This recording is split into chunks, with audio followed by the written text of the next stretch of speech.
ಗೀರ್ನ ಕಾಡಿನಲ್ಲಿ 4 ಕಡೆ ಈ ಶೇರ್ ಖಾನ್ದೇ ರಾಜಭಾರ. ಲೀನಾ ಮತ್ತು ಗುಳ್ಳೆನರಿ ತಮ್ಮ ಬುದ್ಧಿವಂತಿಕೆಯಿಂದ ಶೇರ್ ಖಾನ್ ನಿಂದ ಜೀವ ಉಳಿಸ್ಕೋತಾರೆ. ಲೀನಾ ಕುರಿಯೇ, ಇವತ್ತೇನ್ ವಿಷಯ ತಂದಿದ್ದಿ? ಮಹಾರಾಜರೇ, ಇವತ್ತು ಎಲ್ಲಾ ಪ್ರಾಣಿಗಳು ಚಂದು ಚಿರತೆ ಜೊತೆಗೆ ಎಲ್ಲ ಹೊರಗಡೆ ಹೋಗಿದ್ದಾರೆ. ನೀವು ಇವತ್ತು ಉಪವಾಸನೇ ಇರ್ಬೇಕು ಏನೋ. ಇದೇನ್ ಬಕ್ವಾಸ್ ಮಾಡ್ತಿದ್ದಿ ನೀನು? ನನ್ಗೆ ಬೇಗ ಹೇಳು, ಯಾರ ಶಿಕಾರ್ ಮಾಡ್ಬೇಕು, ಇಲ್ಲಾಂದ್ರೆ ನಿನ್ನನ್ನೇ ಕೊಂದು ಹೊಟ್ಟೆ ತುಂಬಿಸ್ತೇನೆ. ಶೇರ್ ಖಾನ್ ನ ಹೆದರಿಸಿದ್ರಿಂದ ಈ ಗುಳ್ಳೆನರಿ ತಕ್ಷಣ ಶಿಕಾರಿ ಮಾಡೋಕ್ ಹೊರಡುತ್ತೆ. ಸ್ವಲ್ಪ ದೂರ ಹೋದ ತಕ್ಷಣ 2 ಕುರಿಗಳು ಸಿಗುತ್ತವೆ. ಅರೆ, ನೀವಿಬ್ರು ಯಾರು? ನಾನ್ ಯಾವತ್ತೂ ನಿಮ್ಮನ್ ಮೊದ್ಲು ನೋಡಿಲ್ಲ. ನಾವು ರಾಂಪುರ ಊರಿನ ಕುರಿಗಳು. ನಡ್ಕೊಂಡ್ ಬರ್ತಾ ದಾರಿ ತಪ್ಪಿ ಇಲ್ ಬಂದಿದ್ದೇವೆ. ದಯವಿಟ್ಟು ನಮಗೆ ರಾಂಪುರದ ರಸ್ತೆ ಹೇಳಿ, ನಿಮ್ಮಿಂದ ತುಂಬಾ ಉಪಕಾರ ಆಗುತ್ತೆ. ಆಗ ಗುಳ್ಳೆನರಿ ಯೋಚಿಸುತ್ತೆ, ಇವ್ರಿಬ್ರಿಗೂ ರಸ್ತೆ ತೋರ್ಸೋ ನೆಪದಲ್ಲಿ ಶೇರ್ ಖಾನ್ ಬಳಿ ಕರ್ಕೊಂಡೋಗ್ ಬಿಡಬೇಕೆಂದು. ಶೇರ್ ಖಾನ್ ಇವರಿಬ್ರನ್ನು ತಿಂದ್ರೆ ನನ್ ಜೀವ ಉಳಿದ್ ಬಿಡುತ್ತೆ.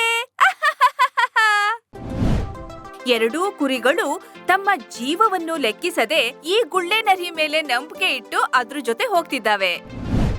ಹೀಗೆ ಈ ಲೀನಾ ಗುಳ್ಳೆನರಿ 2 ಕುರಿಗಳನ್ನು ಕರ್ಕೊಂಡು ಶೇರ್ ಖಾನ್ ಬಳಿ ಬರುತ್ತೆ. ಅರೆ, ನಮ್ಮನ್ನೆಲ್ಲಿ ಕರ್ಕೊಂಡ್ ಬಂದಿದ್ದೀಯಾ? ಇವ್ರ್ಯಾರು? ಇವರು ಕಾಡಿನ ಮುಖ್ಯಸ್ಥರು. ಮುಂದಿನ ದಾರಿ ಇವರೇ ನಿಮಗ್ ತಿಳಿಸ್ತಾರೆ. ಮುಖ್ಯಸ್ಥರೇ, ಈ 2 ಕುರಿಗಳು ತಮ್ಮ ದಾರಿ ಮರ್ತು ಬಿಟ್ಟಿದ್ದಾರೆ. ನೀವವರಿಗೆ ದಾರಿ ತೋರಿಸ್ಕೊಡಿ. ಹಾ ಮುಖ್ಯಸ್ಥರೇ, ನಮಗ್ ಹೋಗೋಕೆ ಬೇಗ ದಾರಿ ತೋರಿಸಿ ದಯವಿಟ್ಟು. ಹಾ ಯಾಕಿಲ್ಲ. ಅರೆ, ಎಲ್ರನ್ನು ಅವರ ಕೊನೆಯ ಕ್ಷಣದವರೆಗೆ ತಲುಪಿಸೋದೇ ನನ್ ಕೆಲ್ಸ. ಆಗ ಶೇರ್ ಖಾನ್ ಈ 2 ಕುರಿಗಳನ್ನು ಹೊಡೆದ್ ಬಿಡುತ್ತೆ. ಹೇ ಕುರಿ ಮರಿಯೇ, ಇದೇ ರೀತಿ ಪ್ರತಿದಿನ ನನ್ನ ಶಿಕಾರ್ನ ವ್ಯವಸ್ಥೆ ಮಾಡ್ತಾ ಇಡು. ಅದ್ರ ಬದಲಾಗಿ ನಾನು ನಿನ್ನ ಪ್ರಾಣ ಎಂದಿಗೂ ರಕ್ಷಿಸ್ತೇನೆ. ಸರಿ ಮಹಾರಾಜರೇ. ಹೀಗೆ ಸ್ವಲ್ಪ ದಿನ ಕಳೆಯುತ್ತಾ ಇರುತ್ತೆ. ಆಗ ಒಂದಿನ ಕಾಡಿಗೆ ಶಿಕಾರಿ ಮಾಡೋರು ಬರ್ತಾರೆ. ಅಣ್ಣ, ಕಾಡು ತುಂಬಾ ಉತ್ತಮವಾಗಿದೆ. ಒಳ್ಳೆ ಶಿಕಾರ್ ನಮ್ಗೆ ಸಿಕ್ಕಿದ್ರೆ ಇಂದಿನ ಊಟ ರುಚಿಯಾಗ್ಬೋದು. ಶಿಕಾರಿಯವರು ಬಂದಿರೋದು ಕಾಡಿನಲ್ಲಿ ಎಲ್ರಿಗೂ ಗೊತ್ತಾಗ್ಬಿಡುತ್ತೆ.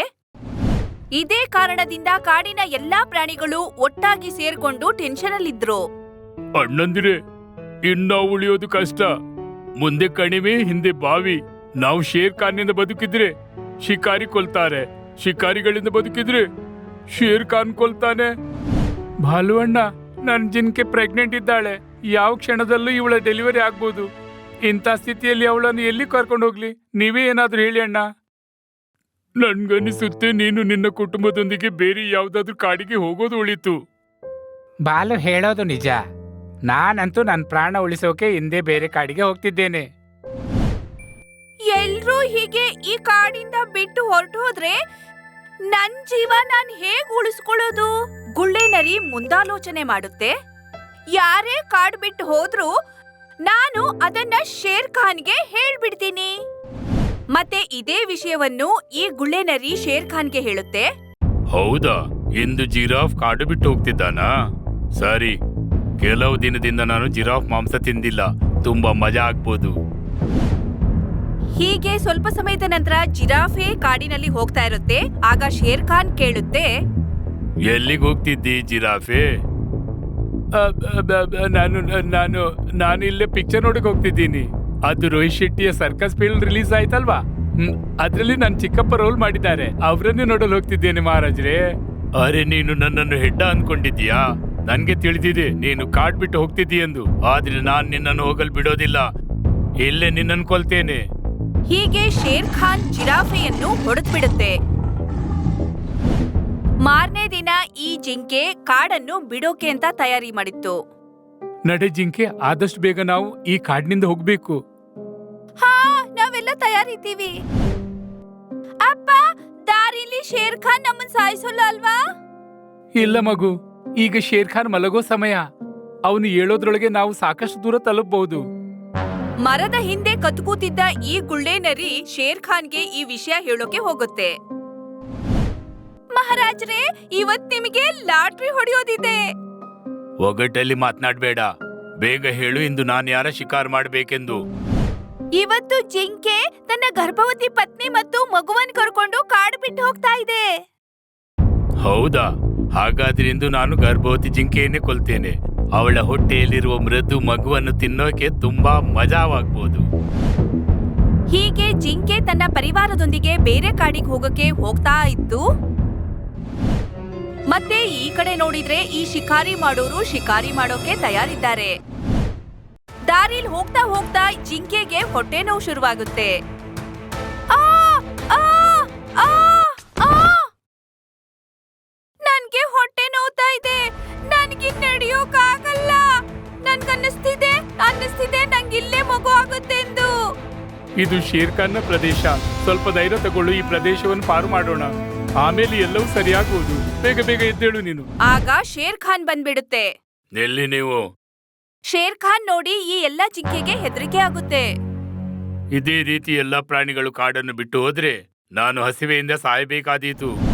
ಆಗ ಜಿಂಕೆಗೆ ಅರ್ಥವಾಗುತ್ತೆ ನಮ್ ಜೀವ ಉಳಿಯೋದ್ ಕಷ್ಟ ಎಂದು.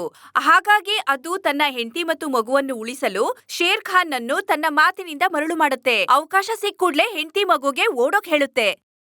ಓಡು ಜಿಂಕೆ, ಬೇಗ ಓಡಿ ಹೋಗು ಇಲ್ಲಿಂದ. ಎಲ್ಲಾ ಜಿಂಕೆಗಳು ತಮ್ಮ ತಮ್ಮ ಜೀವ ಉಳಿಸ್ಕೊಳ್ಳೋಕೆ ಬೇರೆ ಬೇರೆ ಕಡೆ ಓಡ್ತಾರೆ. ಆದ್ರೆ ಈ ಶೇರ್ ಖಾನ್ ಗರ್ಭವತಿ ಜಿಂಕೆ ಹಿಂದೆ ಓಡುತ್ತೆ. ಸ್ವಲ್ಪ ಸಮಯದಲ್ಲಿ ಜಿಂಕೆಯನ್ನು ಅಡ್ಡ ನಿಲ್ಲಿಸ್ಬಿಡುತ್ತೆ. ಎಂದಿನವರೆಗೆ ಯಾರಾದ್ರೂ ತನ್ನ ಮೃತ್ಯುವಿನಿಂದ ಪಾರಾಗಿದ್ದಾರಾ? ನೀನು ಓಡಿ ಬದುಕ್ಬೋದಾ?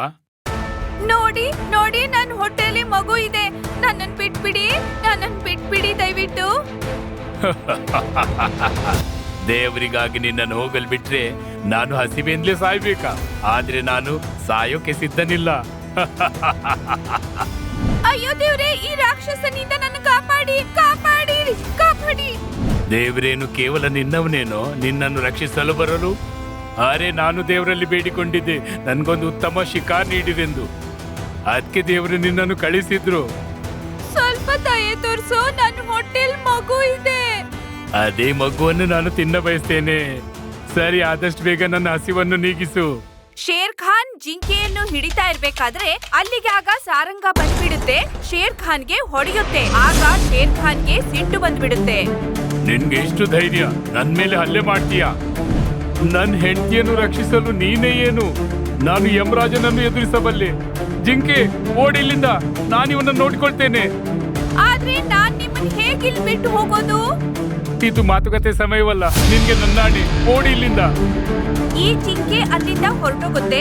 ಆದ್ರೆ ಶೇರ್ ಖಾನ್ ಕೋಪದಿಂದ ಈ ಜಿಂಕೆಯನ್ನು ಹೊಡೆದ್ಬಿಡುತ್ತೆ ಮತ್ತೆ ಸಾಯಿಸ್ಬಿಡುತ್ತೆ. ಆಗ ಗುಳ್ಳೆನರಿ ಬರುತ್ತೆ. ಶೇರ್ ಖಾನ್, ನಾನ್ ನಿನ್ನ ಚಮಚ ಅಲ್ವಾ? ಅರೆ, ರಗಳೆ ಮಾಡ್ಬೇಡ. ವಿಷಯ ಏನು ಹೇಳು? ಅದೇನಂದ್ರೆ ಜಿಂಕೆಯನ್ನು ನೀನು ಸ್ವಲ್ಪ ತಿಂದು ನನ್ಗೂ ಸ್ವಲ್ಪ ಉಳಿಸು. ಯಾಕಂದ್ರೆ ನಾನ್ ತುಂಬಾ ದಿನದಿಂದ ಜಿಂಕೆ ತಿಂದೇ ಇಲ್ಲ. ನನ್ ಮಾತು ಕೇಳು. ಈ ಜಿಂಕೆಯನ್ನು ನೀನೇ ತಿಂದ್ಬಿಡು. ಇವತ್ತು ನಾನು ಆ ಗರ್ಭವತಿ ಜಿಂಕೆಯನ್ನೇ ತಿಂತೇನೆ. ಹೀಗ್ ಹೇಳಿ ಈ ಶೇರ್ ಖಾನ್ ಗರ್ಭವತಿ ಜಿಂಕೆ ಬಳಿ ಓಡುತ್ತೆ. ಈ ಶಿಕಾರಿ ಮಾಡುವರು ಮರದ ಹಿಂದೆ ಕಾಯ್ತಾ ಕೂತಿದ್ದಾರೆ. ಈ ಗರ್ಭವತಿ ಜಿಂಕೆ ದಾರಿಲಿ ಸುಸ್ತಾಗಿ ಓಡ್ತಾ ಇದೆ. ಆಗ ಶೇರ್ ಖಾನ್ ಅಲ್ಲಿಗೆ ಬರುತ್ತೆ. ನಿನ್ಗೇನ್ ಅನಿಸ್ತು? ನೀನು ಉಳಿಯಬಹುದೆಂದ? ಅರೆ, ನನ್ನಿಂದ ನಿನ್ ಪತಿ ಉಳಿಯಲಿಲ್ಲ ಅಂದ್ಮೇಲೆ ನೀನೇ ಹೇಗೆ ಉಳಿತೀಯಾ? ಏನು, ನೀನ್ ನನ್ ಪತಿ ಸಾಯಿಸ್ಬಿಟ್ಟ? ಹಾ, ಹಾಗೆ ಅವನ ಮಾಂಸ ಕುರಿಗೆ ತಿನ್ನಲು ಬಿಟ್ಟು ಬಂದೆ. ನೀನು ರಾಜ ಅಲ್ಲ, ಈ ಕಾಡಿಗೆ ಕಳಂಕ. ನೀನ್ ನನ್ ಗಂಡನ್ ಸಾಯಿಸ್ದೆ. ನಿನ್ನ ನನ್ ದೇವ್ರು ಯಾವತ್ತೂ ಕ್ಷಮಿಸಲ್ಲ. ನಿನ್ ದೇವ್ರ ಮೇಲೆ ನಿನ್ಗೆ ತುಂಬಾ ನಂಬಿಕೆ ಇದಲ್ವಾ? ಹಾಗಾದ್ರೆ ಕರಿ ಅವನನ್ನ, ಅವನು ರಕ್ಷಿಸಲಿ ನಿನ್ನನ್ನು. ಅಯ್ಯೋ ದೇವ್ರೆ, ಏನಾದ್ರೂ ಚಮತ್ಕಾರ ಮಾಡಿ ಕಾಪಾಡಿ ನನ್ನನ್ನು ಈ ಶೈತಾನ್ನಿಂದ. ಜಿಂಕೆ ತನ್ನ ಜೀವ ಉಳಿಸ್ಕೊಳ್ಳೋಕೆ ಓಡುತ್ತೆ. ಆಗ ಅದೇ ಸಮಯಕ್ಕೆ ಆ ಶಿಕಾರಿಗಳು ನೋಡ್ತಾರೆ. ಮಹೇಶ್, ಆ ಜಿಂಕೆ ಮೇಲೆ ಗುರಿ ಸಾಧಿಸು. ಶಿಕಾರಿ ಮಾಡೋರು ಆ ಜಿಂಕೆ ಮೇಲೆ ಗುರಿ ಇಡ್ತಾರೆ. ಅದೇ ಸಮಯಕ್ಕೆ ಸರಿಯಾಗಿ ಆಕಾಶದಲ್ಲಿ ಗುಡುಗು ಸಿಡಿಲು ಬರ್ತಾ ಇರುತ್ತೆ. ಅಯ್ಯೋ ದೇವ್ರೆ, ನನ್ನನ್ನು ಕಾಪಾಡಿ. ಜಿಂಕೆ ಮೇಲೆ ಗುರಿ ಇಟ್ಟಿರೋ ಶಿಕಾರಿ ಮಾಡೋರು ಫೈರ್ ಮಾಡ್ತಾರೆ. ನೋಡಿದ್ರೆ ಈ ಶೇರ್ ಖಾನ್ ಜಿಂಕೆ ಮೇಲೆ ಬಿದ್ದ್ಬಿಡುತ್ತೆ. ಅದೇ ಸಮಯಕ್ಕೆ ಜಿಂಕೆಗೆ ಕಾಲಿಗೆ ಏಟಾಗುತ್ತೆ. ಅದು ಅಲ್ಲೇ ಬಿದ್ದ್ಬಿಡುತ್ತೆ. ಆಗ ಈ ಶೇರ್ ಖಾನ್ಗೆ ಗುಂಡು ಬಿದ್ದ್ಬಿಡುತ್ತೆ. ಶೇರ್ ಖಾನ್ ಕೆಳಗಡೆ ಬಿದ್ದು ಸತ್ತು ಹೋಗುತ್ತೆ. ಆಗ ಶಿಕಾರಿ ಮಾಡೋರು ಜಿಂಕೆಗೆ ಹೇಳ್ತಾರೆ, ತುಂಬಾ ಅದೃಷ್ಟಶಾಲಿ ನೀನು ಶೇರ್ ಖಾನ್ನಿಂದ ಉಳಿದ್ಬಿಟ್ಟೆ. ಆದ್ರೆ ಏನ್ ಪ್ರಯೋಜನ, ನಮ್ಮಿಂದ ಉಳಿಯೋಕೆ ಸಾಧ್ಯವಿಲ್ಲ. ಅಯ್ಯೋ ದೇವ್ರೆ, ನನ್ನನ್ ಕಾಪಾಡಿ. ಅರೆ ನಿನ್ ದೇವ್ರಿಂದ ನನ್ ಶೈತಾನ್ ದೊಡ್ಡವನು. ನೋಡು, ಈಗ ನಾನ್ ನಿನ್ನನ್ ಕೊಲ್ತೇನೆ, ಮತ್ತೆ ನಿನ್ನ ದೇವ್ರು ನನ್ಗೇನು ಮಾಡಲು ಸಾಧ್ಯವಿಲ್ಲ. ಶಿಕಾರಿ ಮಾಡೋರು ಸರಿಯಾಗಿ ಗುರಿ ಇಟ್ಟು ಜಿಂಕೆಗೆ ಗುರಿ ಹೊಡೆಯೋರಿರ್ತಾರೆ. ಆಗ ಆಕಾಶದಿಂದ ಗುಡುಗು ಸಿಡಿಲು ಜೋರಾಗಿ ಬರುತ್ತೆ. ಶಿಕಾರಿ ಮಾಡೋರಾಗ ಕೆಳಗ್ ಬೀಳ್ತಾರೆ. ಅಯ್ಯೋ ದೇವ್ರೇ, ನಿಮಗೆ ಕೋಟಿ ಕೋಟಿ ನಮನ, ನನ್ನನ್ ಕಾಪಾಡಿದ್ದಕ್ಕೆ. ಅದೇ ಹೇಳ್ತಾರಲ್ಲ, ನಂಬಿಕೆ ಇದ್ದವರಿಗೆ ದೇವರು ಯಾವತ್ತೂ ಕೈ ಬಿಡೋದಿಲ್ಲ ಎಂದು. ಹಾಗೇನೆ ಜಿಂಕೆಯನ್ನು ದೇವರು ಕಾಪಾಡಿದ್ರು. ಈಗ ಜಿಂಕೆಗೆ ಗಂಡು ಮಗುವಾಗಿದೆ.